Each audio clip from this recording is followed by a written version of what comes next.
Welcome to another episode of Where Is? I'm JT Russell and I'll be your host. Today's topic is where is the pushback of Bitcoin? Now normally I would have a guest on this show to answer questions and weigh in to support the premise or challenge the assumptions. Unfortunately, I've yet to find anyone who can challenge this story. So I'm going this one alone. Let's get started. A few years back, I was doing a real estate deal on Adelaide Street in Toronto. We had a new studio we were proposing, and I was in a meeting with a leasing company representative who was financing the big-ticket electronics. He asked me a question which to this day I will never forget. When discussing the project in a macro sense, he asked, "So tell me, what is it that will put you out of business?" Now, it's one thing when that question comes from your college professor who has worked in academia all of their life and never really had any real life business dealings. It's totally another when it comes from a high-level finance executive who you are looking to back your project. I was taken back by the question as we had spent literally a year on the project proposal. My team had looked at every angle, taken into account all of the obvious potential pitfalls, and of course we incorporated the necessary precautions to ensure that our project was a success. This project was a no-brainer. There were a lot of very smart and highly educated people involved, including many who had invested large sums of money. No one saw this as a losing proposition. I asked the gentleman to be more specific in his question, and he responded curtly that the question didn't need to be any more specific. It was a straightforward question that required a straightforward answer. I went on to reiterate the amount of time and research done on the project and how successful it was going to be. But I was interrupted with the following. "You haven't answered the question, and that tells me you haven't asked it to yourself, which means you really don't know. And if you don't know what would put you out of business, then you haven't prepared for it and you have no plan to mitigate it." It was that moment in my career that I realized that the most prolific, pathological liar one could ever meet resides within their own soul. I lied to myself in not considering failure in order to keep a dream alive. Everyone on the team lied, subconsciously, in order to overcome the negativity. We talked about shortfalls in the project, but bringing forward a potential failure scenario would brand you as a Debbie Downer. No one wanted a cynic on their project team, even though cynics can often be the most valuable persons in the room. Since that cold January day in Toronto, I've made it my personal goal to balance my optimism with a continual healthy dose of caution, both in my personal life and in business. And you know what? After all these years, I still find myself occasionally blindsided and not seeing a pitfall coming before it happens. And every single time, without fail, I find the cause was either my own evasiveness at learning more about what I was working on or letting my optimism overcome truth. Whichever it was, I knew I had to own it. It was my doing, and I took personal responsibility to change whatever I could to soften any blow to myself and others as a result of my willful blindness. So aren't I a noble person? Bullshit. I'm just someone who can be overcome by my own fantasies as much as everyone else on this planet. The only difference is now I have lived through enough to recognize it coming from miles away. Call it instincts or call it battle scars. The fact is, the more experiences you have in life, the more you recognize bad weather on the horizon. Run around a track a few times and you'll know where all of the puddles are, the bad asphalt and the slippery surfaces. It's natural in life to occasionally get injured by something you didn't see coming. But it's your own stupidity when you don't take the time to ask yourself every single day, is this what I really think it is? And then repeat the same behavior that hurt you the first time. And if you think that there are not greedy, dishonest people out there who get decadently monetarily rich by taking advantage of this human weakness, then think again. So with that, I'm going on the record to call out this Bitcoin and cryptocurrency scam. Now, the reason for this post is in response to a recent Tucker Carlson interview with Bitcoin enthusiast promoter Michael Saylor. I've always thought that regardless of what you think of his political leanings, Tucker Carlson is a very bright person. I was amazed to see this interview come off like an infomercial, with Tucker not asking a single pressing question, and closing the show with what I felt was the equivalent of, "Go out and buy some now." Shame on you, Tucker. So let's get into what famous investor Charlie Munger referred to as a turd, Bitcoin. And I want to make something clear. I'm not going to get into the tiny minutiae which the proponents of this turd use to artificially create a tangible existence, and therefore trust, of this man-made monetary device. I am simply going to ask real questions that no one is either smart enough or brave enough to ask, starting with, how can anything made by man have a permanent, non-variable existence? And that means anything. So you have this thing called Bitcoin. It seems to be what someone important once referred to a domestic terrorist group as being. Not a real thing, but an idea. Bitcoin is a collection of codes written by some very intelligent persons, whereas you get to exchange a currency of your choice for one of 21 million of these coins. Saylor professes that the collection of crypto codes is impenetrable by hackers, as they use the most bleeding-edge computing power to constantly ward off hacking attempts, and that you can be assured that for the next several hundred years, there will never be more than 21 million man-made coins available. Well, that's science, right, folks? After all, computers are science, and we all know that science is never wrong. The Titanic is unsinkable.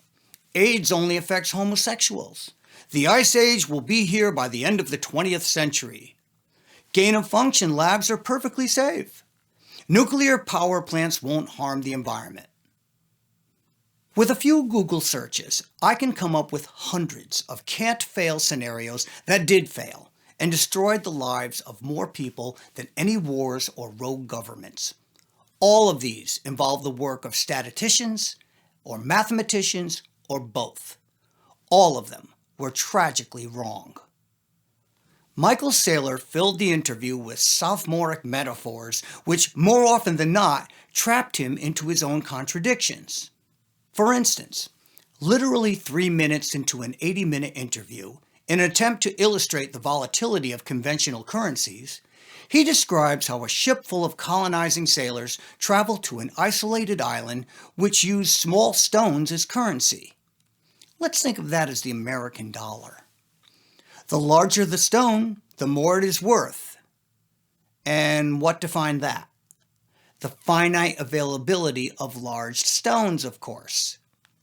The sailors then find larger stones on another island, load up with them, travel back to the first island, and buy everything up, bankrupting all of the persons holding small stones. Bitcoin? And conquering the island and its people without firing a shot. Well, imagine that.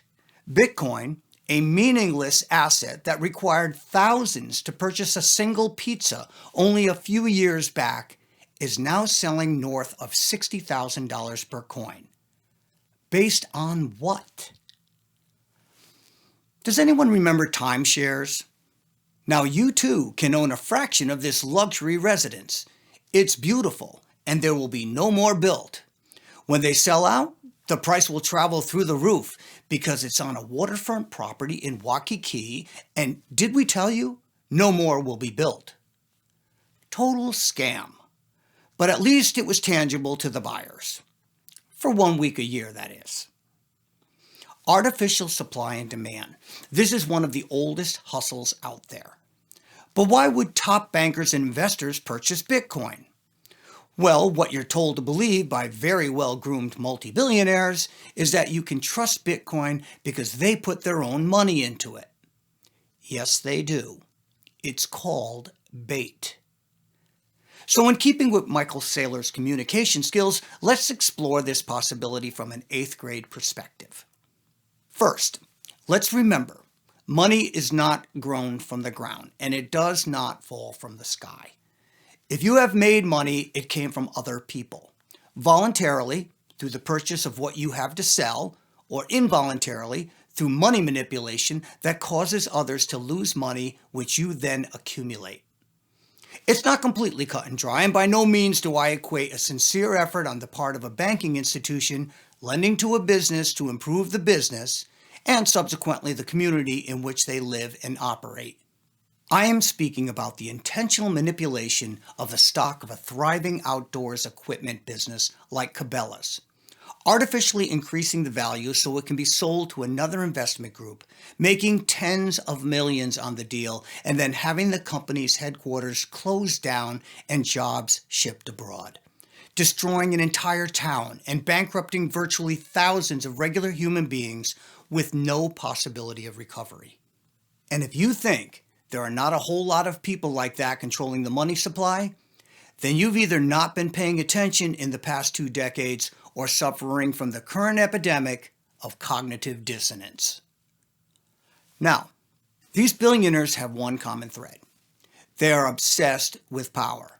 It's not about the money anymore. It's about having clout and status among other billionaires, like a sick desire to get to the peak of the mountain. And once there, they're still not satisfied until they push everyone else off the peak to stand alone. I say to my children when talking about lifelong partners, take away the money and what are you left with? Usually, an empty soul looking for something to fill out the void. Power temporarily fills that void. The billionaires aren't happy with controlling countries anymore. Now it's become a global fetish. But you can't control multiple countries because the individual monetary policies, going beyond 8th grade here. Because every country has its own rules and values that are not easily exchanged. What if we made a currency that could be used everywhere, that no one had the ability to enforce rules against outside of their own country? Well, we have most of the money, so we could buy up a lot of it. But the world is a big place, and there are lots of people who have small amounts of money. And when you add them up, it's more than we have. How do we get their share? Okay, let's do this. We get the small investors to exchange their currency and assets into this new global asset by creating irresistible gains in the market. We tell them that there are only fixed amounts they can buy, so the price keeps going up. Get them while they're hot. Once they're gone, folks, there's no more left. We then watch the saturation of money into this new asset, and when it reaches a specified point, we temporarily transfer our holdings out to another asset. Simultaneously, we introduced a lost stash of bitcoins into the marketplace. Maybe the 3.7 million or 20% that were lost by early investors who either can't remember their passwords or accidentally threw out their iPhones with their passcodes on them. Today on CNN Money, we miraculously found a way to recover the lost Bitcoin passwords. Imagine that. With a pre-planned massive sell-off along with a 20% infusion of available coins, the price will immediately hemorrhage and drop significantly. Once the panic sets in, the downward spiral will be exponential. At the point it reaches a predefined critical low point, we purchase back our initial holdings along with the entire low price surplus created from the catastrophic losses of individual and institutional investors, which in turn increases our positions to where we control the majority of the assets. Essentially, we just took from virtually every low-level investor, pension, and retirement fund, and the life savings of the workers who contribute to them. Once again, through unregulated market manipulation, we billionaires now control another global asset, just like unloading a boatload of big stones onto the little stone island. Then, of course, there is the position that all of these billionaires are truly humanitarians and are spending all of their wonderful resources to decentralize the currency to save the bad governments from irresponsibly creating inflation. Yes, that is a major problem, but we all know the biggest con artists get over by diverting your attention from their bad intentions to the bad practices of others. So, for a moment of fantasy, let's entertain that premise of humane globalist billionaires, shall we? The amount of Bitcoin is fixed and the software cannot be hacked. Does anyone believe that? Human beings are the most dynamic creatures that ever roamed the planet. The childish assumption that we can create anything that is infallible to the infinite resolution of human curiosity, resourcefulness, and spirit is something only a one-dimensional data analyst would claim.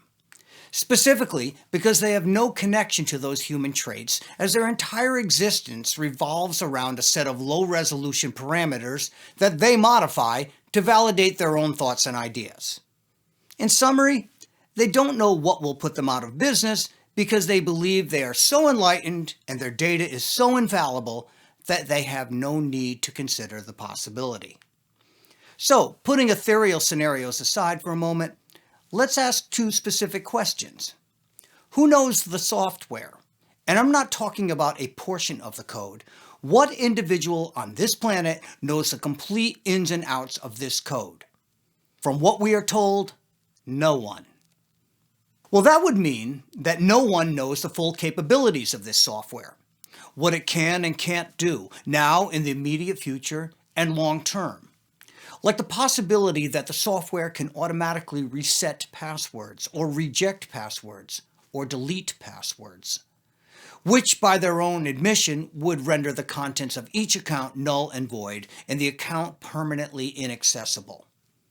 All this would require is a single executable file written into the code and activated by a quantifiable event, be it a date, time, hours, or quantity of coins sold, total valuation, amount of password access requests. Use your imagination. Think of the ramifications of that. Major accounts could be wiped from existence, and this could be an operation that the program already has scheduled. Who knows? Think broadly here, folks.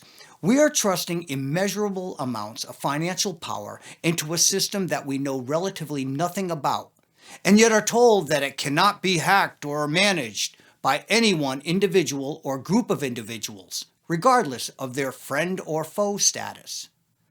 No transparency in the name of security. Agencies with those credentials have always been above corruption, right? Sarcasm noted. Using a sailor-friendly metaphor, put your money into my ultra-secure little building. We have a cyber robot inside that will give you access to your money if you just give it your password. We don't control the robot, the building does. But don't worry, the building is safe and the robot will never change its mission, or fail. Unless, of course, a rogue criminal organization finds their way into the building to reprogram the robot to no longer accept your credentials, at which time the entire contents of the building will be directed to their coffers. The entire world's Bitcoin possession directed to a single criminal or foreign entity. No incentive there to hire and deploy the most brilliant computer minds to break through this impenetrable cyber wall. Exactly. And keep in mind, if there was a single person or group that knew this code, they would have control over potentially the single largest collection of financial assets in the history of mankind. Based on what credentials? What do we know about those who created this software? Their true motivation? Are they just some very smart people looking to obtain massive wealth? Or do they have some twisted ideology that looks to take down the world's monetary system and distribute it as they see fit in favor of some utopic future civilization? Ask yourselves, how far-fetched is that concept? Now, moving on, let's all agree that anyone who claims something is fixed is a liar.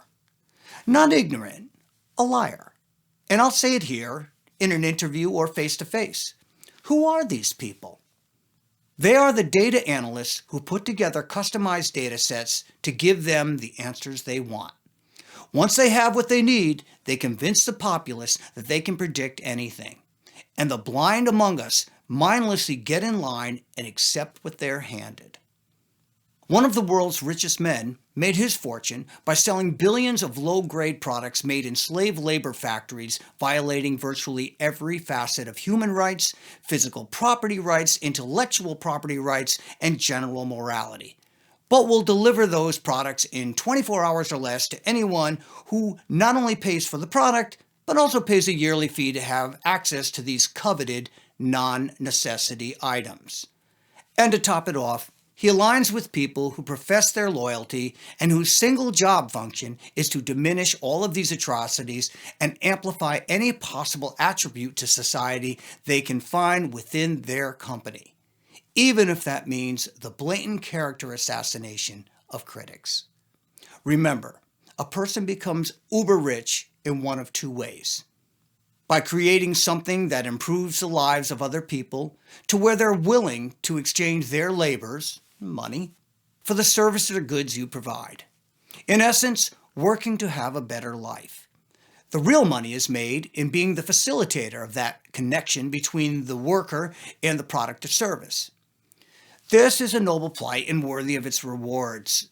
People who practice this business model rarely hoard their earnings because their motivation is to leave behind a legacy as a human being. Consequently, they're rarely seen and donate huge sums of money to society-driven causes under the famous name Anonymous. Now, the second way is by taking advantage of human weaknesses and capitalizing on them with no concern for the long-term harm of what you do to anyone, like aggressively marketing worthless, low-quality products under the guise that it will fill in emotional voids and lack of self-worth to weak souls. Or doing away with pay raises and annual productivity bonuses to regular workers so as to facilitate the rise of a stock price, therefore awarding you and your small group an additional 7-digit stock option so you can purchase your 5th house in the south of France, all while your workers cut back on what they can purchase for their family's Christmas. This is so common today, and it's evil. And we not only allow it, we facilitate it. This being said, I do not think it is right to resent persons because of their wealth. But I do agree that we should resent those who achieve it in a nefarious fashion. And it's about time we as a human race, and I'm talking about all of us, conservatives, liberals, all colors, genders, and races, started calling out these individuals for what they are. Scumbags?